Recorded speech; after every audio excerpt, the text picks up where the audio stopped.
we're going to go now to Scottie. And Scottie, okay, you guys were rivals on the court, but you and so many, you said you had great respect for him. Tell us about that respect. Well, you know, looking back at Kobe in 1996, I was in the prime of my career and had an opportunity to watch a young man's career for 20 years, to watch him blossom season after season, to rise to the top, to be able to take the torch and really carry our league for 20 years. And you know, Kobe was a special player because we watched him come out of high school as a very raw, charismatic player, and he developed into, in my eye, one of the greatest players that I've ever watched on a basketball court. He had it from his style on the court as well as off the court. His competitive fire was unmatched, and you know, for me, I look back at Kobe and I watch his growth and development. He was one of those players that idolized Michael Jordan, but he mimicked Michael Jordan in a lot of ways. And it was a guy that, you know, I watched him watch films on one of the greatest players that ever played the game, and he emulated his game to the T. And to some degree overcame all of his weaknesses and became, to me, one of the greatest players to ever play the game. And Scottie, I've heard a few players even say it. Kobe Bryant had no weakness in his basketball game. And Scottie, he worked hard at everything, and he became great at every part of his game. And Scottie, you mentioned your teammate, Michael Jordan, who you played with for many years. You played against Kobe, as we all know, but how would you compare the two legends? Wow. Very close. Two of the most charismatic players that I've ever seen in the game. Iconic. Those guys really set the bar in terms of guys that could play, two-way players, played hard on both ends of the court. Kobe wanted to be known as the greatest player to ever play the game. I mean, he wanted to be better than Michael Jordan. He wanted people to realize that he was right there and that he put in the work to let you know that, you know, he is one of the greats.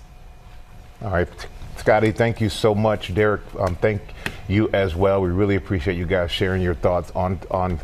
Right now, I'm sure he's laughing in heaven because I'm about to praise him in public for his accomplishments on one of the most public stages. I can see him now, arms folded, with a huge grin saying, "Isn't this some shit?"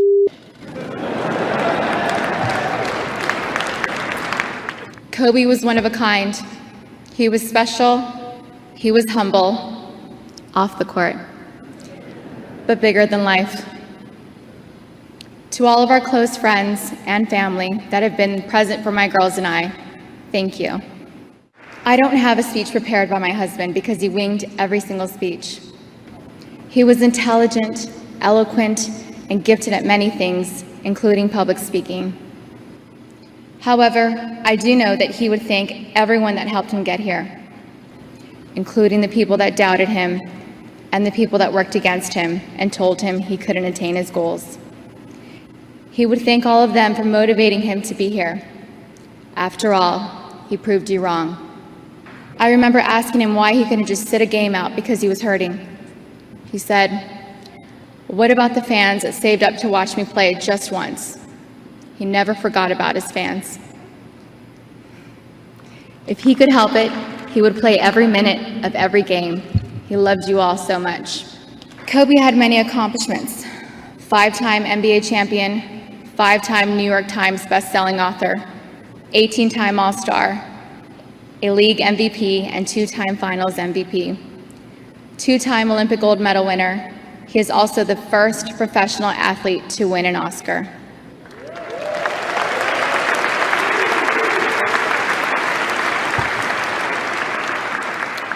The list goes on, but his most cherished accomplishment was being the very best girl dad.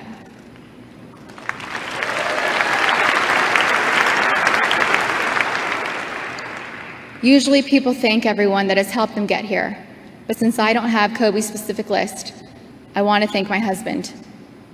He did the work. He broke those records, and he inspired people to be great. Congratulations, baby. All of your hard work and sacrifices paid off. You once told me, if you're going to bet on someone, bet on yourself. I'm glad you bet on yourself, you overachiever. You did it. You're in the Hall of Fame now. You're a true champ. You're not just an MVP. You're an all-time great. I'm so proud of you. I love you forever and always. Kobe Bean Bryant.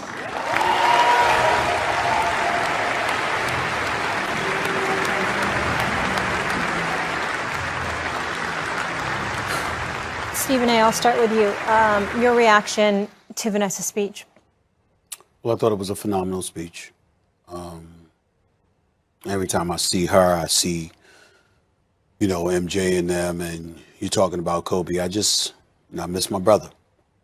He was an incredible talent, and he was just a brilliant brother. To speak languages as fluently as he spoke them, his business acumen, his intellect, it was just off the charts. And he was an incredible role model in that regard, because to see this black man, carry himself the way that he did with the level of intellect and poise that he exhibited, I just can't say enough about how brilliant he was, because he was nothing short of brilliant. And I really appreciated her speech, and my heart goes out to her and the beautiful children that were left behind with his passing, and that of his beautiful daughter, Gianna. The only thing that I feel compelled to add, and I have to do this, and I'm not blaming, I have no clue, Vanessa or the Lakers, I never asked, and I won't, because it's none of my business. But I will say this. Kobe had a mother. Kobe had a father. Kobe had sibling. I didn't see them, and I've never heard anybody utter a word about them. She did mention them. I watched the full speech, and she did mention them at the top. I did not see them during the broadcast. I did not. But she did mention them. I watched her. I went to the bathroom. I didn't hear that part. Yep. But thank God she did, because I'm not even talking about her. Mm-hmm. I'm just talking about the public at large. Mm-hmm. We talk so much about her loss, and we should. But he had parents. Yeah, she thanked them for creating Kobe and for raising Kobe, but again, and making him the man. I'm not going with her. Yep. I got that. I'm just talking about all of us. Mm-hmm. We always bring her, a mother, a father, a sister. They don't have their child and their brother anymore. And we don't bring that up enough. And I wish we did. Max? First of all, as everyone's been saying, but you could plainly see it and hear it there, what a beautiful speech, beautifully articulated and delivered by Vanessa. That was great. And one part in particular that not just caught my attention, I think a lot of people noticed, is that when she said, I asked him once because he was hurting, why are you playing? He said, there's some kid, up in the nosebleeds, maybe seeing me for the first time or the only time. And I owe him my best, basically. And that is something that almost 3/4 of a century ago, Joe DiMaggio said. Joe DiMaggio said, there's always a kid in the stands, and it's the first or the last time he's ever going to see me play, and I owe him my best.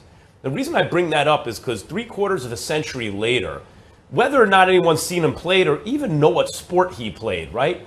The name Joe DiMaggio still rings bells.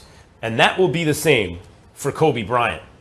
There is a difference between, Vanessa called him an all-time great. They're all-stars, they're superstars, they're all-time greats, and there are legends. And in the history of American sports, how many legends have there been? Kobe Bryant is one of them. That's what I was thinking watching Vanessa's speech. One other thing I was thinking about too, guys, when I think about Kobe Bryant and that Mamba mentality, what a legacy it is that when I look at somebody like him and you think about Kobe Bryant, you think, I want to be better tomorrow. I want to be the best version of myself. I want to work harder. I want to come up higher. I want to correct my weaknesses.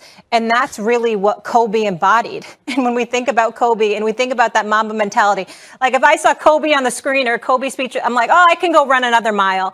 And that truly is his legacy, in my opinion. And I love seeing the dynamic, how she was saying how she held him accountable, where it's kind of that tough love, where it's a lot of times you might see this. You get a lot of fans around you. So it's really your inner circle that keeps you grounded. And you could see her role also in his success. My boy Jeff, you met Jeff. I brought him up many times. And my godson, his name is Nicholas Brown, doing a great, great job. Just graduated from the University of Arizona. Congratulations to him.